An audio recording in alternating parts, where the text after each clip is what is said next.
The dashboard camera captured everything in stark, unforgiving digital clarity.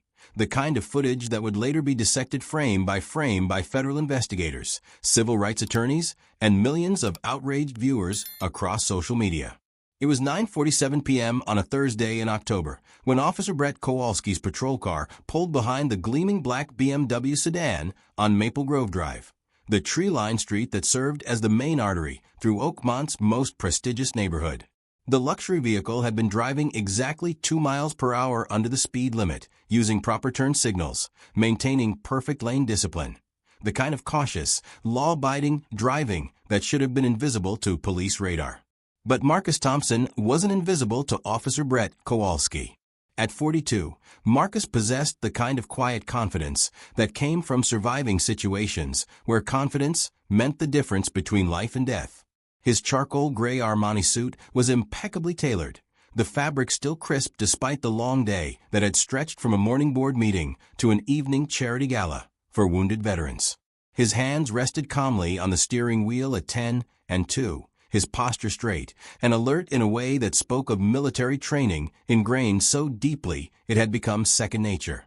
The only sign of the extraordinary man behind the wheel was barely visible in the dashboard camera's grainy footage, a small ribbon and medallion hanging from the rear-view mirror, swaying gently with the car's motion like a pendulum marking time until destiny arrived.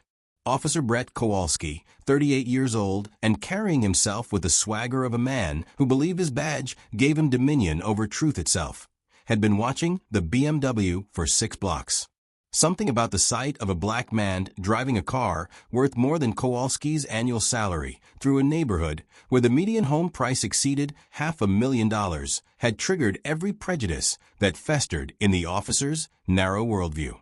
Kowalski's uniform was regulation perfect. Pressed creases sharp enough to cut paper, brass buttons polished to mirror brightness, and equipment belt arranged with the obsessive precision of someone who used external order to mask internal chaos. His pale blue eyes held the cold calculation of a predator who had learned to hunt within the boundaries of legal authority, and his thin lips were set in the permanent sneer of someone who had never met a person of color he didn't consider suspicious. The traffic stop began with a theatrical display of power that Kowalski had perfected over 8 years of what he privately called attitude adjustment patrols. Red and blue lights erupted across the quiet suburban street like fireworks exploding in hell, their harsh glare reflecting off perfectly manicured lawns and the windows of houses where families were settling in for the evening. The siren's brief wail shattered the peaceful silence, announcing to the entire neighborhood that Officer Brett Kowalski had found himself another opportunity to remind certain people about their place in his version of America. Marcus pulled over immediately, his movements deliberate and precise as he positioned his vehicle safely away from traffic, activated his hazard lights, and placed both hands visibly on the steering wheel. These were the survival protocols every black man learned before he learned to drive, the choreographed dance of compliance designed to prevent a traffic stop from becoming a funeral. Through his rearview mirror, Marcus watched Kowalski approach with the aggressive posture of a gunfighter entering a saloon, one hand resting casually on his weapon, the other carrying a flashlight that he wielded like a club. The first words out of Kowalski's mouth set the tone for everything that would follow. "License and registration," he barked through the driver's side window, his voice carrying the authority of someone who had never been told no by anyone wearing handcuffs. "And keep your hands where I can see them." The beam of his flashlight cut through the car's interior like a searchlight hunting for contraband, illuminating the leather seats, the spotless dashboard, and the small medallion hanging from the rear-view mirror. Though Kowalski's attention was focused entirely on finding evidence to justify the assumptions he'd already made, Marcus's response was a masterclass in controlled dignity. "Good evening, officer," he said quietly, his voice carrying the measured cadence of someone accustomed to command, but wise enough to recognize when tactical retreat was the better part of valor. "My license is in my wallet in my inside jacket pocket. My registration is in the glove compartment. Would you like me to retrieve them now, or would you prefer to watch while I do it?" The question hung in the air between them, and for just a moment, Kowalski seemed taken aback by Marcus's calm professionalism. This wasn't the nervous compliance or angry resistance he usually encountered during these stops. This was something else entirely. The unshakable composure of someone who had faced far worse threats than an overzealous police officer and emerged victorious. But Kowalski's prejudices were stronger than his instincts, and instead of recognizing the warning signs of a man who didn't rattle easily, he interpreted Marcus's calm as insolence. "I don't remember asking for a conversation," Kowalski snarled, his flashlight beam moving to shine directly in Marcus's eyes. "Just get your documents, and don't make any sudden movements. I've got my eye on you." As Marcus carefully retrieved his driver's license and reached for the glove compartment, Kowalski's flashlight swept across the car's interior again, cataloging details that would later be twisted into a narrative of suspicious behavior. The expensive briefcase on the passenger seat became evidence of possible drug money. The Bluetooth earpiece in the center console suggested coordination with criminal associates. The small American flag pin on Marcus's lapel was dismissed as camouflage designed to hide criminal intent. Every detail was filtered through the lens of Kowalski's bigotry and transformed into justification for the harassment that was about to escalate far beyond a routine traffic stop. What Kowalski failed to notice, what his prejudices had blinded him to completely, was the small ribbon hanging from the rearview mirror, its blue field dotted with 13 white stars surrounding a golden star in the center. The Medal of Honor, America's highest military decoration, swayed gently in the night air, catching fragments of streetlight that revealed its presence to anyone wise enough to look. But Officer Brett Kowalski wasn't looking for evidence of heroism or service or sacrifice. He was looking for confirmation of his own twisted worldview, and he was about to get a lesson in the difference between actual authority and its corrupt imitation. The neighborhood around them was beginning to take notice. Porch lights flickered on in houses along Maple Grove Drive as residents emerged to see what had brought police sirens to their quiet street. Mrs. Catherine Williams, a 74-year-old retired teacher, peered through her living room blinds with growing concern as she watched the officer's aggressive posture. David Chen, a software engineer who lived 3 houses down, discreetly began recording the interaction on his phone from his front yard. Sarah Martinez, a nurse returning from her evening shift, slowed her own car as she passed the scene, her professional instincts telling her that the situation was escalating beyond normal parameters. Marcus handed over his documents with the same careful precision he brought to everything else in his life, his movements telegraphed and deliberate to avoid giving Kowalski any excuse for further aggression. His driver's license was immaculate, no violations, no warrants, not even a parking ticket in the past decade. His registration was current, his insurance valid, his vehicle legally owned and properly maintained. On paper, Marcus Thompson was the model citizen every police officer should be grateful to encounter during a traffic stop. But Officer Brett Kowalski wasn't interested in facts that contradicted his narrative. As he examined Marcus's documents with theatrical skepticism, his mind was already constructing the story he would tell later. About suspicious behavior, about probable cause, about the dangerous streets of modern America, where good cops like him had to make split-second decisions to protect decent citizens from criminal elements. The fact that Marcus Thompson was himself one of those decent citizens, a decorated war hero and successful businessman who paid more in taxes than Kowalski earned in salary, was irrelevant to the officer's predetermined script. "Step out of the vehicle," Kowalski commanded, his voice carrying the edge of someone who had decided that cooperation was insufficient and compliance was mandatory. "I want to search your car." The words hit the night air like a declaration of war. Marcus's hands tightened almost imperceptibly on the steering wheel as he processed the implications of Kowalski's demand. There was no probable cause for a search, no legal justification for escalating a routine traffic stop into a criminal investigation. This was nothing more than a fishing expedition designed to humiliate and intimidate, the kind of abuse of power that Marcus had spent years fighting against in his work with civil rights organizations and veteran advocacy groups.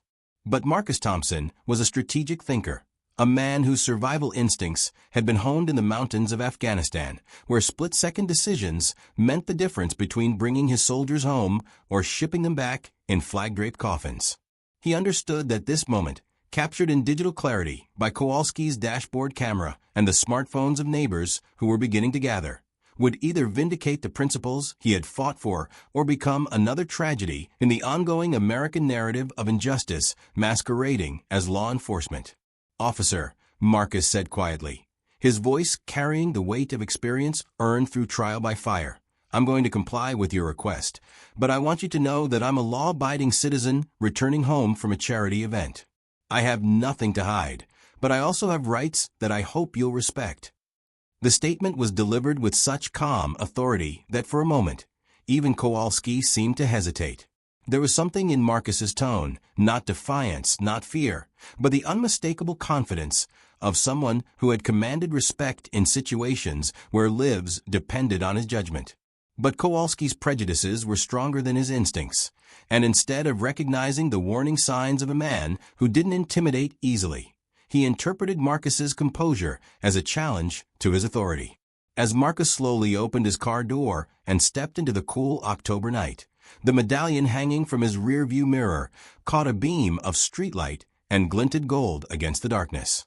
The Medal of Honor swayed gently in the night breeze, its presence unnoticed by the officer whose worldview was about to be shattered by the discovery of who he was really dealing with. The confrontation that would soon unfold on Maple Grove Drive would become a defining moment in the ongoing struggle between justice and prejudice, between the America that Marcus Thompson had bled to defend and the America that Brett Kowalski represented. But before that reckoning arrived, before the truth was revealed and accountability demanded, there would be a few more minutes of darkness, minutes when evil would masquerade as authority and bigotry would hide behind a badge. The dashboard camera continued recording, its digital memory preserving every word, every gesture, every moment of an encounter that would soon teach Officer Brett Kowalski the most expensive lesson of his career, that heroes don't always announce themselves, and that the quiet dignity of a true American can be more powerful than all the badges and guns and false authority in the world. But what Officer Kowalski was about to discover would shatter his worldview forever and turn this routine traffic stop into a viral moment that would end his career. Before we see this racist cop get the reality check of a lifetime, make sure you subscribe and hit that notification bell, because stories like this prove that karma has perfect timing, and you won't want to miss what happens when prejudice meets real heroism. Now let's watch this arrogant officer learn exactly who he was messing with. The stage was set, the players in position, and the cameras rolling.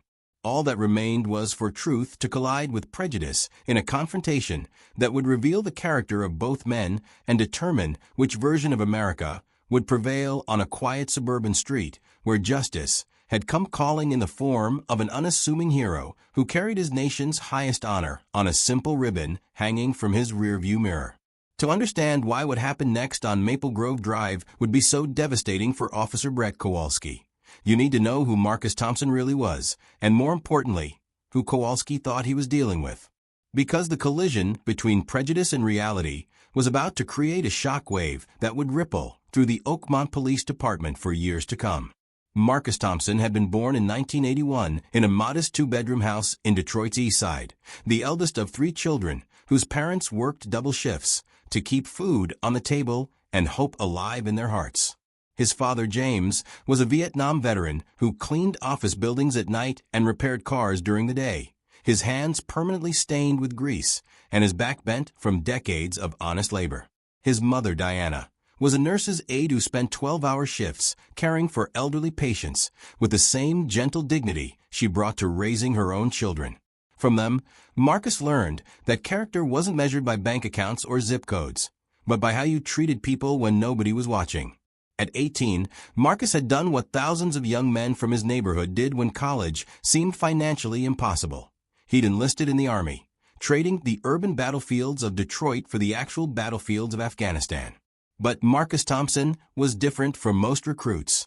He possessed an innate leadership quality that drill sergeants recognized immediately, a combination of physical courage and moral clarity that marked him as officer material from day one. After completing basic training with honors, he'd been selected for officer candidate school, then airborne training, then the grueling selection process for Special Forces. Captain Marcus Thompson, 3rd Special Forces Group, had served 3 tours in Afghanistan between 2003 and 2010, leading teams of elite soldiers on missions that would never appear in official reports. He'd rappelled from helicopters into Taliban strongholds, coordinated airstrikes while under heavy fire, and carried wounded soldiers through miles of hostile territory when medical evacuation was impossible. His men called him Ice, not because he was cold, but because he never lost his composure under pressure, never made decisions based on fear or anger, never asked his soldiers to take risks he wouldn't take himself. The incident that would define Marcus's military career, and ultimately his civilian life, had occurred on a blazing hot afternoon in August 2009, when his 12-man team had been ambushed while escorting a convoy through the Kunar province. Taliban fighters had detonated an IED that destroyed the lead vehicle, then opened fire from concealed positions in the surrounding mountains. Marcus's team was pinned down, outnumbered 3-1, with wounded soldiers bleeding out in the killing zone while enemy fire made rescue impossible.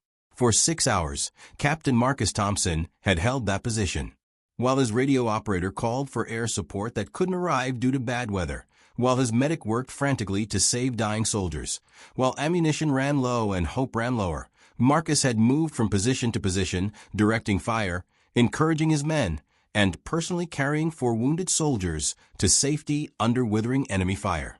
When the Taliban finally retreated, Marcus had single-handedly prevented what could have been the worst American military disaster in Afghanistan since the beginning of the war. The Medal of Honor ceremony had taken place in the East Room of the White House on a sunny Tuesday in March 2011. President Obama had placed the ribbon around Marcus's neck while his parents watched from the front row, tears streaming down their faces as their son was recognized as one of America's greatest heroes. The citation had read, in part, for conspicuous gallantry and intrepidity at the risk of his life above and beyond the call of duty while serving as team leader with Special Forces Operational Detachment Alpha 3336, 3rd Special Forces Group. What happened next on Maple Grove Drive would be preserved forever in digital memory. Dashboard camera footage, smartphone recordings, and Ring doorbell videos that would become evidence in federal court and viral content that millions would watch with growing horror and disbelief. Officer Brett Kowalski, emboldened by 8 years of getting away with similar abuses, was about to cross every line of professional conduct and human decency while assaulting a man whose heroism he couldn't even begin to comprehend. The aggressive pat-down had been designed as humiliation theater, Kowalski's hands moving roughly across Marcus's expensive suit with deliberate disrespect, searching for weapons that didn't exist while hoping to provoke a reaction that would justify further escalation. But Marcus Thompson remained statue still throughout the violation, his military training allowing him to compartmentalize the indignity while his strategic mind calculated the best path forward. This was enemy contact, just a different kind of battlefield. And Marcus had survived far worse by keeping his emotions under tactical control. "What's a guy like you doing with a car like this?" Kowalski sneered as his search revealed nothing more threatening than a leather wallet and car keys. The question hung in the night air like poison gas, its racist implications clear to everyone within hearing distance. "This your car, or did you borrow it from someone?" The insult was delivered with practiced cruelty, designed to strip away Marcus's dignity and reduce him to a stereotype that fit Kowalski's narrow worldview. In the officer's experience, successful black men were either criminals who had gotten lucky or affirmative action beneficiaries who didn't deserve their achievements. The idea that Marcus might have earned his success through merit, sacrifice, and genuine heroism was literally inconceivable to someone whose own failures had been repackaged as racial grievance. Marcus's response was measured and professional, despite the volcanic anger building in his chest. "Officer, this is my vehicle. The registration is in your hand. I purchased it with money I earned through my consulting business. Is there a specific traffic violation you'd like to discuss?" The calm dignity of Marcus's words seemed to infuriate Kowalski even more. This wasn't following his script. The successful black man was supposed to become nervous, defensive, angry, anything that would provide justification for the abuse that Kowalski had already decided to inflict.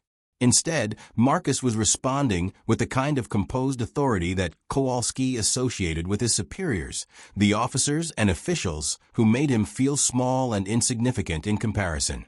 "Don't get smart with me," Kowalski snarled, stepping closer to Marcus in a classic intimidation move. "I know exactly what kind of business you're in. Nice car, expensive suit, driving through this neighborhood at night. You dealing drugs? Running numbers? What's your hustle?" The accusations were breathtaking in their ignorance and cruelty. Marcus Thompson, Harvard MBA, successful entrepreneur, decorated war hero, was being accused of drug dealing by a man whose own psychological problems had disqualified him from military service.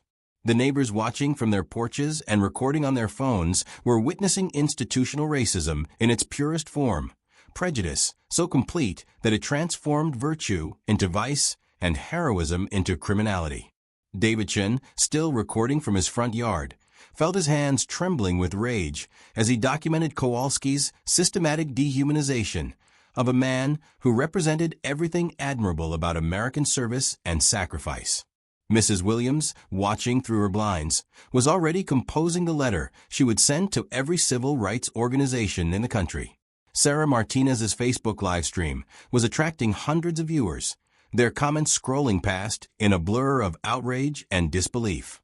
Marcus's patience was wearing thin, but his tactical discipline held firm. "Officer Kowalski," he said, reading the name tag on the increasingly agitated policeman, "I am a law-abiding citizen returning home from a charity event for wounded veterans. I have complied with every request you've made.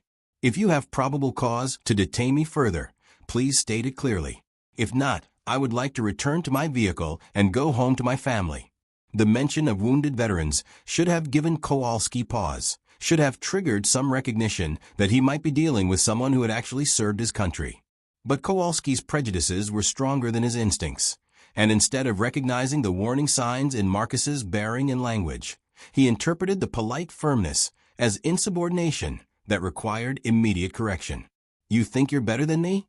Kowalski's voice rose to a near shout, his professional mask finally slipping to reveal the ugly hatred beneath. "You think because you got money and a fancy car, you can talk down to me? I'm a police officer. I decide when you get to go home." The transformation was complete. Officer Brett Kowalski, sworn to protect and serve, had revealed himself as nothing more than a uniformed bully whose badge was a license for cruelty.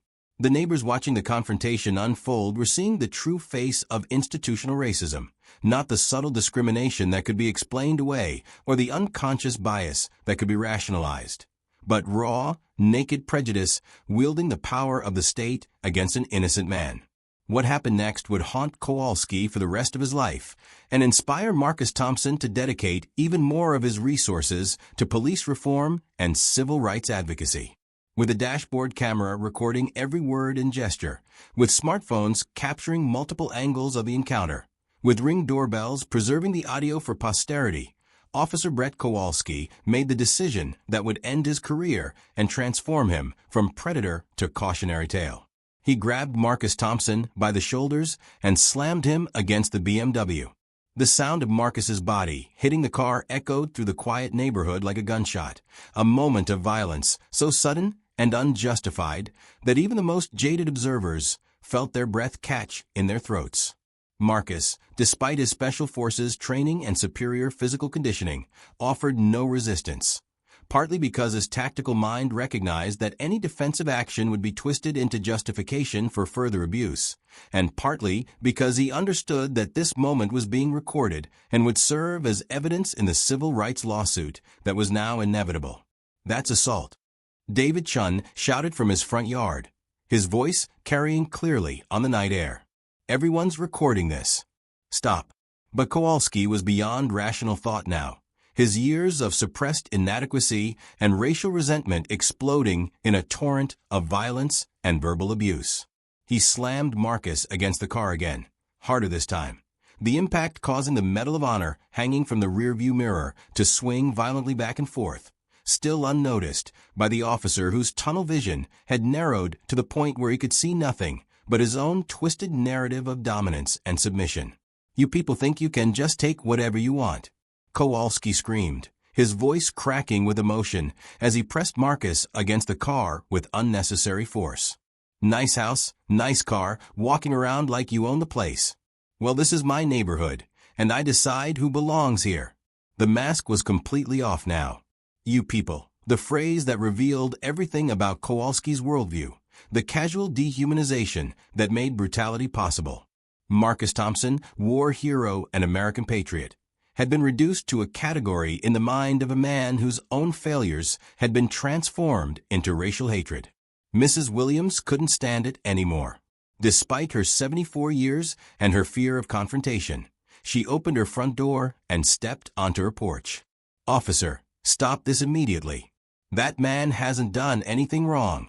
I'm calling your supervisor."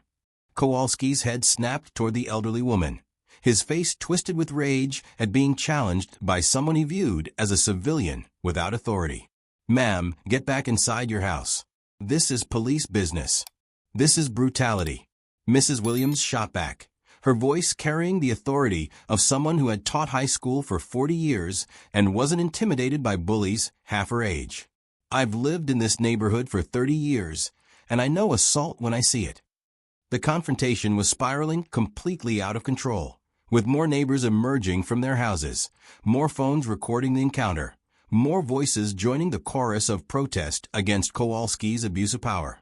But the officer was too far gone to recognize the danger he was creating for himself and his department. Instead of de-escalating, instead of recognizing that he was destroying his career in real time, Kowalski doubled down on his aggression. He grabbed Marcus by the jacket and slammed him against the BMW a third time, this impact so violent that it activated the car's alarm system. The piercing wail of the alarm joined the cacophony of shouted protests and smartphone alerts as the confrontation reached its crescendo. The Medal of Honor swung wildly from its ribbon, catching streetlight and headlight beams as it moved, still invisible to Kowalski's hate-blinded eyes. "Please, Officer Kowalski," Marcus said quietly, his voice somehow remaining calm despite the assault he was enduring. "You're making a mistake. If you'll just look." "Shut up," Kowalski screamed, his spittle hitting Marcus's face as he leaned in close with murderous rage. "I don't want to hear your excuses. I don't care who you think you are or what you think you deserve. You're nothing. You hear me? Nothing." The words hung in the air like smoke from a fired weapon, their cruelty and racism captured in digital clarity by multiple recording devices. Officer Brett Kowalski had just called a Medal of Honor recipient nothing while assaulting him on camera, surrounded by witnesses, in full view of the dashboard camera that would preserve his stupidity for posterity. But Kowalski wasn't finished. His final mistake was yet to come, the moment when his prejudice would collide with reality so violently that it would shatter his worldview and transform him from predator to laughingstock in the space of a heartbeat. As he raised his hand to grab Marcus's jacket again, preparing for another assault, the streetlight caught the ribbon hanging from the rearview mirror at just the right angle. For the first time since the traffic stop began, Officer Brett Kowalski's eyes focused on the small medallion swaying in the night breeze, and his world began to collapse. Time seemed to slow to a crawl as Officer Brett Kowalski's eyes fixed on the small medallion swaying from Marcus Thompson's rearview mirror.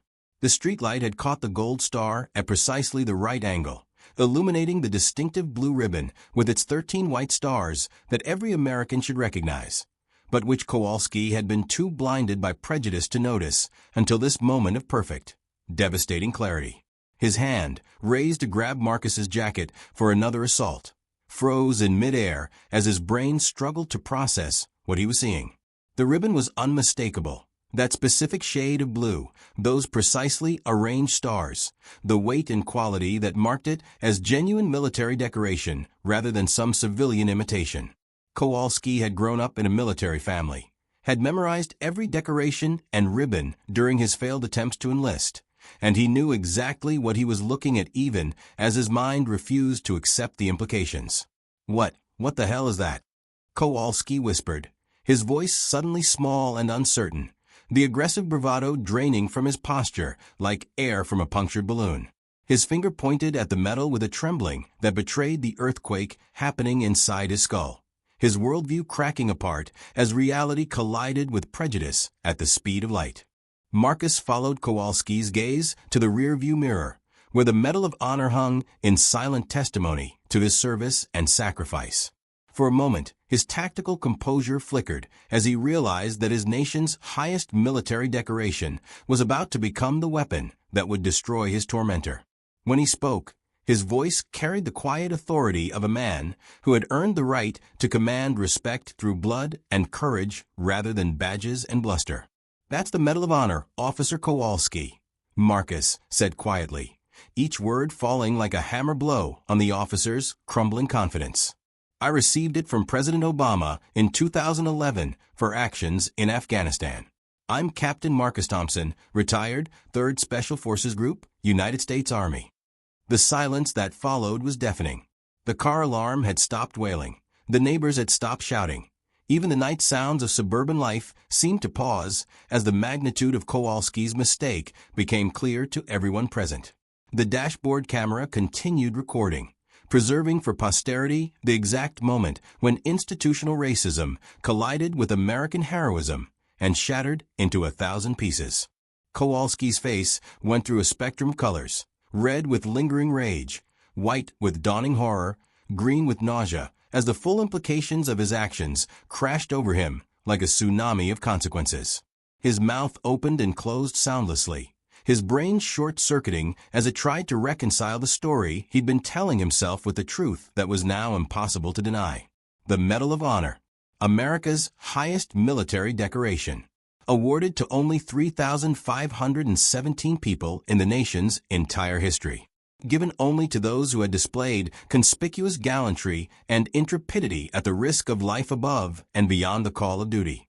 And Officer Brett Kowalski had just spent the last 20 minutes systematically assaulting, humiliating, and dehumanizing one of the fewer than 80 living recipients of that sacred honor. You can't be," Kowalski stammered, his voice cracking like an adolescent's, as his mind struggled to process the impossibility of what he was seeing. In his twisted worldview, Medal of Honor recipients were supposed to look like the white soldiers on military recruitment posters, not successful black men driving expensive cars through upscale neighborhoods. The cognitive dissonance was literally breaking his brain in real time. Marcus remained perfectly still, allowing the weight of revelation to do its work.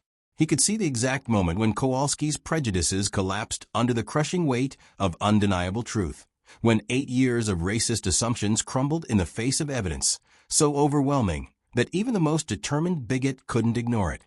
David Chun, still recording from his front yard, felt his anger transform into something approaching pity as he watched Kowalski's psychological breakdown unfold. This was what happened when hatred met heroism, when institutional racism encountered genuine American virtue. The officer who had seemed so powerful and threatening just moments before now looked like a confused child who had discovered that his understanding of the world was built on lies. Mrs. Williams, standing on her porch with her phone pressed to her ear, was already explaining to the 911 operator that she was witnessing a police officer assaulting a Medal of Honor recipient. Her 74 years had given her the perspective to recognize a historical moment when she saw one. This wasn't just a traffic stop gone wrong. This was American justice being tested in real time on a quiet suburban street. Sarah Martinez's Facebook livestream had exploded with viewers as word spread through social media that a racist cop was attacking a war hero. The comments were scrolling too fast to read, but the consensus was clear. Millions of Americans were watching Officer Brett Kowalski's career die in real time, and they were not sympathetic to his plight. Kowalski took an unsteady step backward, his hand falling away from Marcus's jacket as if he'd been burned. The aggressive posture that had defined him throughout the encounter melted away, replaced by the hunched shoulders and darting eyes of a man who suddenly understood that he was in more trouble than his limited imagination could comprehend. "Sir, I didn't know," Kowalski began, his voice now carrying the desperate tone of someone trying to talk his way out of a disaster entirely of his own making. "If I had realized who you were, I never would have." "Would have what, officer?" Marcus interrupted, his voice still calm, but now carrying an edge of steel that made Kowalski flinch. "Would never have assumed I was a criminal based on the color of my skin? Would never have assaulted me without cause? Would never have called me nothing while I stood here in compliance with your orders?" Each question hit Kowalski like a physical blow, reminding him of his own words and actions that had been captured by multiple cameras and witnessed by dozens of people. There was no way to deny what he had done, no way to rewrite the narrative he had created through his own prejudice and stupidity. "The medal doesn't make me more deserving of basic human dignity," Marcus continued, his voice now carrying the authority of someone who had commanded soldiers in combat and understood the difference between earned respect and inherited privilege. "Every citizen deserves to be treated with the same courtesy you would show a Medal of Honor recipient. The fact that you can only see my worth now that you know about my military service says everything about your character and nothing about mine." The words hit their target with surgical precision, exposing the moral bankruptcy at the heart of Kowalski's worldview. The officer's racism hadn't disappeared. It had simply been overwhelmed by his recognition of military authority, proving that his prejudices were conditional rather than principled, cowardly rather than courageous. Backup units were beginning to arrive, their red and blue lights adding to the chaos of the scene, as supervisors and fellow officers pulled up to discover their colleague in the middle of a career-ending disaster. Sergeant Mike Rodriguez, a 20-year veteran who had been dreading this call since the first complaints about Kowalski's conduct had crossed his desk, stepped out of his patrol car and immediately recognized the magnitude of the situation. The Medal of Honor hanging from the rearview mirror told the whole story in a language that every police officer understood. Rodriguez had served 2 tours in Iraq before joining the force, and he knew exactly what that ribbon represented, not just individual heroism, but the highest ideals of American service and sacrifice. Seeing it swaying gently while Kowalski stood there in obvious distress was like witnessing a national monument being vandalized by ignorance and hatred. "Jesus Christ, Kowalski," Rodriguez whispered under his breath, his words barely audible but captured by the sensitive microphones of nearby smartphones. "What the hell have you done? Can you believe this racist cop just assaulted a Medal of Honor recipient on camera?" The moment Kowalski realized he'd attacked America's most decorated soldier was absolutely priceless. But what happened next will completely restore your faith in justice. If you're loving watching this bigot get exactly what he deserved, smash that like button and let me know in the comments. Have you ever seen someone's prejudice backfire this spectacularly? Because Marcus Thompson's response to this assault shows exactly why he earned our nation's highest honor. The neighborhood had transformed into something resembling a crime scene, with police cars, concerned citizens, and the growing buzz of social media attention converging on Maple Grove Drive. But the real reckoning was just beginning, because Marcus Thompson was about to demonstrate why heroes are defined not by their decorations, but by how they respond when their character is tested by hatred and ignorance. Officer Brett Kowalski's world was collapsing around him, but the lesson he was about to receive in dignity, grace, and genuine leadership would prove that some men rise to meet their worst moments, while others are revealed by them. The dashboard camera continued recording, preserving every second of a confrontation that would become required viewing in police academies across the country, not as an example of proper procedure, but as a cautionary tale about what happens when prejudice meets principle on the streets of America. The medal swayed gently in the night breeze, its gold star catching fragments of streetlight as it bore silent witness to the difference between earned honor and inherited authority, between genuine heroism and its pathetic imitation. In a few more minutes, the whole world would know exactly who Marcus Thompson was, and Officer Brett Kowalski would discover that some mistakes echo through history, while others disappear into well-deserved obscurity. The next 30 minutes unfolded like a masterclass in how justice can arrive swiftly when the evidence is overwhelming and the truth is undeniable. Sergeant Rodriguez took one look at the Medal of Honor swaying from Marcus's rearview mirror, assessed the crowd of recording neighbors, and made the kind of command decision that separates real leaders from badge-wearing cowards. "Kowalski, step away from the vehicle immediately," Rodriguez ordered, his voice carrying the authority of someone who had earned his rank through competence rather than connections. "Get in your patrol car and wait for internal affairs. Don't say another word, don't touch anything, and pray that Captain Thompson here doesn't decide to press federal charges." The use of Marcus's military rank wasn't accidental. Rodriguez understood that respect was something you gave to heroes, not something they had to demand from bullies. Within minutes, the scene had transformed from abuse of power into proper protocol, with Marcus treated as the decorated veteran he was rather than the criminal stereotype Kowalski had tried to create. Chief Morrison arrived 20 minutes later, took one look at the dashcam footage on Rodriguez's laptop, and immediately suspended Kowalski without pay pending a full investigation. The department's legal counsel, watching the video evidence of a police officer assaulting a Medal of Honor recipient while calling him nothing, recommended immediate termination to avoid a civil rights lawsuit that could bankrupt the city. Marcus Thompson's response to the entire ordeal became legendary in law enforcement circles. Instead of demanding Kowalski's arrest, which would have been completely justified, he requested a community meeting to discuss police reform. Instead of filing a massive lawsuit, he offered to work with the department on bias training. Instead of seeking revenge, he chose reconciliation, demonstrating the kind of leadership that had earned him America's highest military honor. The viral video of Kowalski's breakdown spread across social media like wildfire, viewed millions of times by Americans who couldn't believe what they were seeing. The image of the Medal of Honor swaying while a racist cop stood frozen in recognition of his mistake became a symbol of how prejudice crumbles when confronted with undeniable heroism.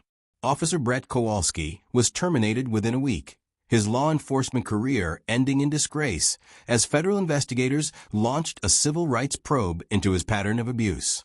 The 31 previous complaints against him were reopened, with victims who had been ignored finally finding their voices as the department scrambled to avoid further scandal.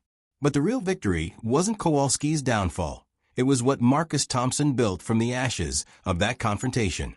The Oakmont Police Department implemented comprehensive bias training, body cameras became mandatory, and community oversight was established with Marcus serving as chairman of the Civilian Review Board.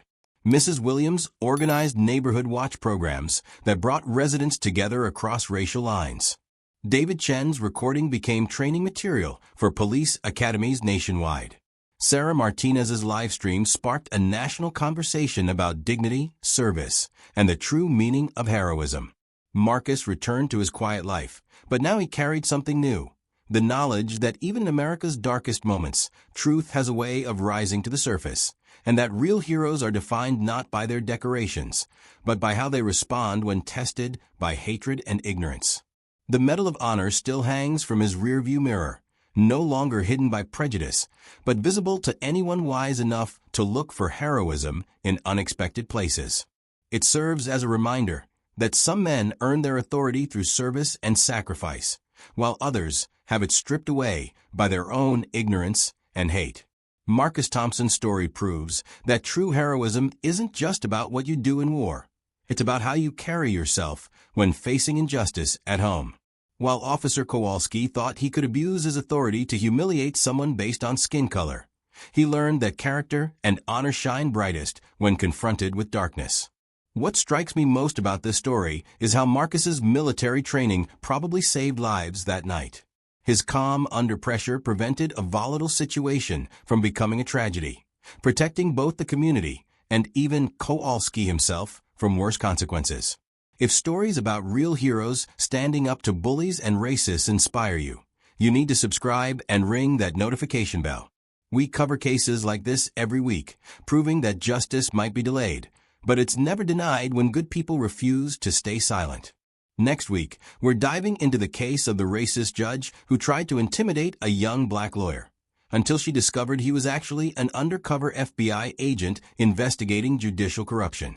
Trust me, her reaction when the handcuffs came out was absolutely devastating. Remember what Marcus Thompson proved that night. True honor shines brightest when faced with hatred, and real heroes are made by how they respond to injustice, not just how they fight in war. Dignity, courage, and grace under pressure will always triumph over prejudice and abuse of power. Thanks for watching, and I'll see you in the next story where justice gets served ice cold.